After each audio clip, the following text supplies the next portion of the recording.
안녕하세요. 윤진표 교수입니다. 자, 오늘은 이 동남아시아라고 하는 사우스 이스트 에이시아를 하나의 지역 개념으로서 보는 것을 소개해 드리도록 하겠습니다. 여러분, 동남아시아는 분명히 지리적인 개념이고요. 아시아 대륙의 동남부 쪽에 있는 그 다음에 바다로는 서태평양 지역과 인도양에까지 이어지는 그러한 여러 섬들로 이루어지는 곳들을 합쳐서 이제 동남아시아, 사우스 에이시아라고 그렇게 부릅니다.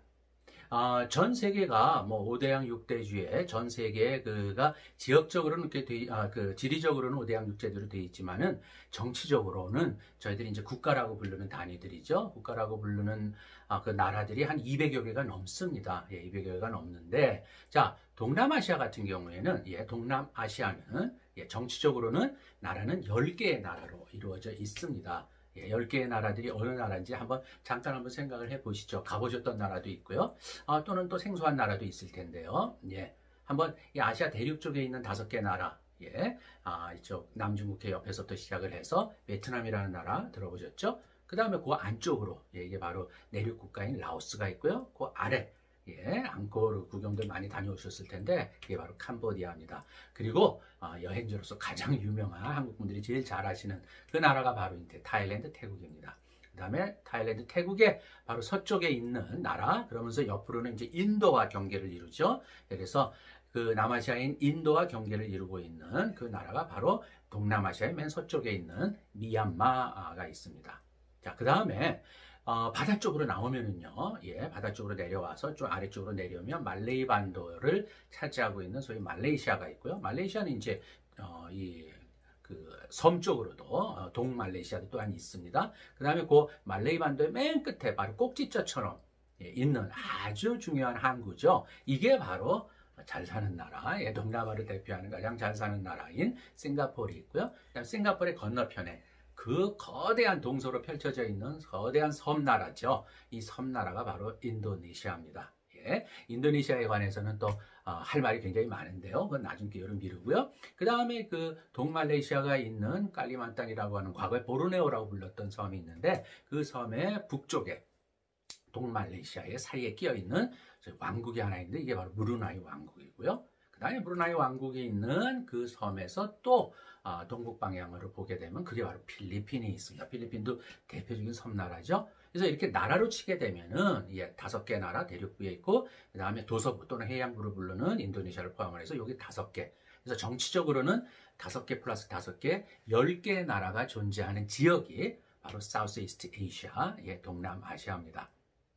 자, 여러분, 동남아시아라는 그것을 하나의 지역으로서 불렀던 또는 봤었던 역사적인 그 배경들이 있습니다. 소개를 해드리면은요, 동남아 지역의 바로 위쪽에 있는 그 큰 나라가 바로 중국이지 않습니까? 동북아시아에 속하는 바로 중국이 동남아시아를 바라볼 때 불렀던 명칭이요, 지금도 그렇게 많이 부릅니다.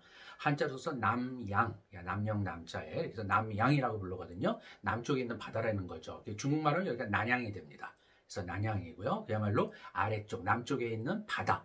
바다가 많이 보이는 거죠. 중국에서 봤을 적에는 동남아 땅을 보게 되면 아무래도 바다를 중심으로 해서 많이 보이고, 자기네가 남중국해라고 불리는 그 바다 자체가 바로 또 동남아에 속해 있는 바다니까요. 자, 그 다음에 또 하나가 바로 동남아시아의 서쪽에 있는 게 바로 제가 동남아시아 지역이라고 소개를 해드렸는데, 이를 대표하는 나라가 이제 인도죠.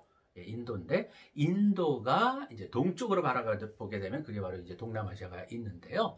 그 동남아시아를 불렀던 이름이 바로 수바르나부미라고 부릅니다. 수바르나부미는요, 무슨 뜻이냐면, 수바르나, 즉 황금의 무미 땅이라는 소리입니다. 그래서 황금의 땅이라고 하는 건 굉장히 풍요롭다는 소리고, 굉장히 좀 좋게 봤다는 의미죠. 자, 이랬을 때 이 황금이 과연 동남아시아에서 인도가 봤을 적에는 지금의 미얀마서부터 태국이라든지 이런 지역들이 그렇게 황금이 많이 나오는 땅이냐? 실제 그건 아니었고요.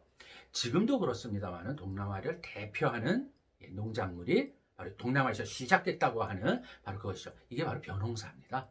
쌀이죠. 그리고 이거는 좋은 날씨, 풍부한 물 때문에 동남아 같은 경우에는 지으려고 하면은 3번이나 쌀 농사를 1년에 지을 수가 있거든요. 그럼 나중에 쌀이 1년에 뭐 2번, 3번씩 추수를 하다 보면은 그 누렇게 변한 볏짚단들을 쭉 추수하면서 쌓아놓게 되면은 마치 인도의 상인들이나 인도 사람들이 와서 봤을 적에 이게 마치 황금이 쫙 그 넓은 평원에 쭉 눈 위에 쭉 펼쳐져 있는 걸 보였답니다.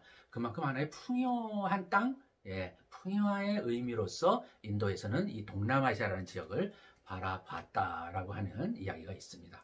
또 하나 소개를 하면은요, 이게 바로 중동인데요. 지금 이제 아랍 지역이죠. 그래서 아라비아 반도 쪽, 나아가서는 그게 통해서 뭐 유럽하고도 연결이 됩니다만은 아라비아가 또 예전부터 이게 상업이 굉장히 발달한 그런 지역이거든요. 이 아랍 지역의 상인들은 이 인도양을 따라서 인도를 들렀다 인도양을 따라서 동남아 쪽으로 백길로 와서 많은 교역을 했었고 그 교역의 역사는 굉장히 뿌리가 깊고요. 굉장히 다채롭고요. 굉장히 중요하게 우리가 좀 한번 생각해 봐야 되는 역사적 배경입니다. 이게 인도양 무역의 하나의 중심을 차지하고 있었던 상인들이 바로 아랍 쪽 상인들이었는데 이런 아랍 쪽 상인들이 동남아의 풍부한 그런 물산들 또는 동남아의 풍부한 향신료들 이런 것들을 거래하기 위해서 왔다 갔다 배를 타고서 인도양을 왕복을 할 적에 주로 이제 계절풍을 타고 옛날에는 바람을 타고 왔다가 또 오고 하는 그런 거래를 했겠죠. 그래서 이 동남아시아를 그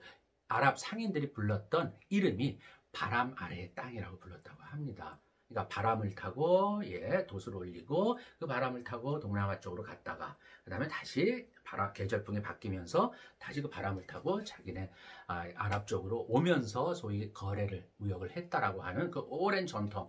그래서 동남아를 바람 아래의 땅. 굉장히 낭만적인 이름이죠. 낭만적인 이름이고 이게 동남아시아와 인도 또한 아랍 나아가서는 유럽까지 연결됐었던 그 어떤 세계 무역 역사 아주 중요한 테마가 되는 아주 핵심적인 개념입니다. 그래서 바람 아래의 땅으로 아랍 사람들은 불렀었습니다. 자, 이러던 동남아시아가요. 물론 길게는 4세기, 뭐 짧게는 뭐 한 100년 또는 한 80년 정도의 특히나 그 16세기 이후에 서양 세력의 식민지가 되면서 이 지역이 이제 본격적인 식민화가 되는 이제 아픈 역사를 가지고는 있죠. 이러한 역사 속에서 특히 점점점 말씀드린 동남아시아를 하나의 지역으로 보는 그런 개념들이 더 확립이 됐고요. 특히 지금 사우스 이스트 에이시아라고 부르게 되는 지금의 10개 나라가 포함이 되는 요거를 동남아시아로 부르게 되는 결정적인 계기는 오히려 전쟁의 역사, 전쟁의 배경이 있습니다. 1941년도부터 시작돼서 45년도에 끝났었던 일본이 저지른 태평양 전쟁이 있죠. 이 태평양 전쟁 시간 동안에 저희 동남아시아를 차지하고 있었던 서양 세력들이 연합군이 되면서 일본군에 의해서 밀려나면서 소위 그 일본군을 대항해서 싸우기 위한 저희 동남아시아 사령부를 당시에 만들게 되고요. 사우스 이스트 에이시안 커맨드라고 하는데 여기에는 이제 물론 미국도 들어가고 영국도 들어가고 프랑스도 들어가고 네덜란드도 들어가고요. 이런 식민 세력들이 뭉쳐서 이제 연합군을 형성을 하고 동남아시아 사령부를 형성을 하는데요. 이것이 지금 딱 우리가 제가 말씀드리고자 하는 지금의 동남아시아의 그 카테고리, 그 범주가 됩니다. 그래서 이것이 전쟁 이후에는 소위 사우스 이스트 에이시아를 하나의 지역으로 보고 또 지역으로 부르게 되는 이제 확실한 하나의 역사적 사건이 계기가 되었습니다. 그래서 그 이후에는 소위 사우스 이스트 에이시아를 하나의 리전 지역으로 또는 하나의 에어리아로 그렇게 보고 이 지역을 들여다보고 또한 다른 동북아시아도 그렇고 남아시아도 그렇고 또는 유럽도 그렇고요. 아메리카하고도 소위 비교하는 그런 관점에서 동남아시아라는 용어를 이제 많이 쓰기 시작을 했던 것입니다. 자, 제가 추가로 하나만 더 말씀드리고 끝내도록 하겠습니다. 동남아시아는요, 제가 시작에서 말씀을 드렸지만은 그 대륙부 쪽에 있는 동남아가 있고 해양부 쪽에 있는 도서부 쪽에 있는 동남아가 있습니다. 그러니까 동남아시아도 또 들어가 보게 되면은 두 개의 또 단위로, 두 개의 지역으로, 하위 지역으로 나눠서 많이 들여다보고 또 그렇게 보는 것이 굉장히 좀 편리하고요. 또 중요한 의미가 있습니다. 그러면 대륙부 동남아시아는 바로 아시아 대륙의 동남부에 있는 그러한 지역을 이제 대륙부 동남아 중에서도 대륙부 동남아로 부르고요. 정치적으로는 여기가 바로 베트남, 라오스, 캄보디아, 태국, 미얀마가 여기에 해당을 합니다. 5개 나라가 있고요. 그 다음에 도서부 라고 하는 소위 해양부라고도 물론 부릅니다. 이건 대표적인 인도네시아가 있고요. 필리핀이 있고 브루나이가 여기에 해당하고요. 말레이시아도 이 도서부에 들어가는 걸로 그렇게 봅니다. 그다음에 싱가포르이 들어가고요. 그래서 공평하게 정치적으로는 대륙부의 5개 나라, 그다음에 해양부, 도서부의 5개 나라. 이래서 도서부 동남아시아 또는 해양부 동남아시아라고도 합니다. 도서부 동남아시아, 또 대륙부 동남아시아 이렇게 2개의 하위 지역으로 또 나눠서 부른다라고 하는 것 말씀드리겠습니다. 그리고 문화적으로, 사회문화적으로 요게 또 같은 동남아시아적인 특징을 공유를 하지만 10개 나라가 그러나 또 대륙부는 하나의 불교 문화권, 불교 문화권으로다가 대륙부 동남아시아의 문화적 특징을 또 이렇게 부르고요. 또 도서부 동남아시아 같은 경우에는 종교적으로 이게 바로 이슬람 지역입니다. 이슬람이 많이 퍼져 있는 지역이고요. 대표적인 무슬림들이 사는 지역이죠. 그래서 이걸 이슬람이 또한 있다고 해서 이슬람이 많이 퍼져 있어서 이슬람으로 대표되는 그러한 도서부 동남아, 불교로 대표되는 대륙부 동남아 이렇게 문화적인 특징을 2가지만 연결해서 기억하고 계시면 좋을 것 같습니다. 동남아시아의 이런 대륙부와 도서부 또는 또 각 나라로 들어가서도 특징이 있는데요. 이런 것들은 제가 순차적으로 이제 하나씩 짚어갈 적에 말씀을 드리도록 하겠습니다. 하여튼 정리를 하면 동남아시아라고 하는 것이 하나의 지역으로서 세계적으로도 사우스 이스트 에이시아를 하나의 지역으로서 그 봐주는 전통이 확실히 수립이 되어 있고요. 이 동남아시아가 가지고 있는 하나의 정체성, 공통의 정체성 같은 것도 충분히 이제 제가 사회문화적인 또는 역사적인 이런 걸 가지고 좀 말씀을 드리고 싶습니다. 그리고 동남아시아는 또 들어가서 도서부와 대륙부로 또 이렇게 반반씩 나눠서 이렇게 보는 개념이 있다라고 하는 것을 말씀을 드리겠습니다.